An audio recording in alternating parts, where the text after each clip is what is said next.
एक बार की बात है। एक बार एक अध्यापक एक संपन्न परिवार के शिष्य के साथ कहीं जा रहे थे।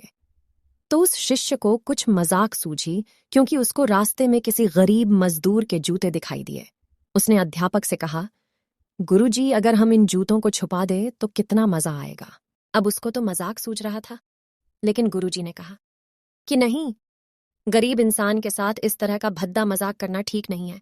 उसने कहा, क्यों ना हम इन जूतों में कुछ सिक्के डाल दें और देखें कि इसका इस गरीब मजदूर पर क्या प्रभाव पड़ता है। उन्होंने ऐसा ही किया। जैसे ही मजदूर अपना काम करके लौटा और उसने एक पांव अपने जूते में डाला, तो उसको कुछ कठोर सा महसूस हुआ। उसने अंदर हाथ डाला तो उसको कुछ सिक्के दिखाई दिए। वह थोड़ा आश्चर्य में पड़ गया।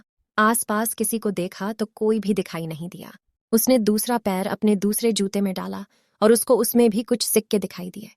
अब दोनों जूतों के सिक्कों को उसने अपने हाथों में रखा और प्रभु की तरफ इशारा किया।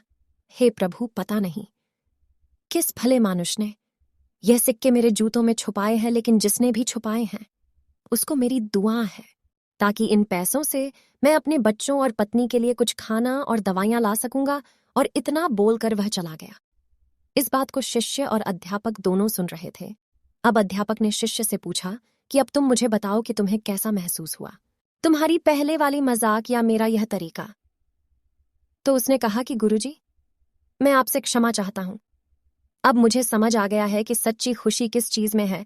जब हम किसी की मजाक उड़ाते हैं तो हमें कुछ पल का आनंद मिलता है, लेकिन इससे हमें बद्दुआ मिलती है। लेकिन अगर हम किसी की मुश्किल परिस्थिति में मदद करते हैं और जिसकी भी हम मदद करते हैं उसको भी नहीं पता कि हमने उसकी मदद की है, लेकिन अंदर ही अंदर हमें पता है कि हमने उस इंसान की मदद की है, यही सच्ची खुशी है। जब हम दूसरों को खुशी देते हैं तो हमें सच्ची खुशी मिलती है।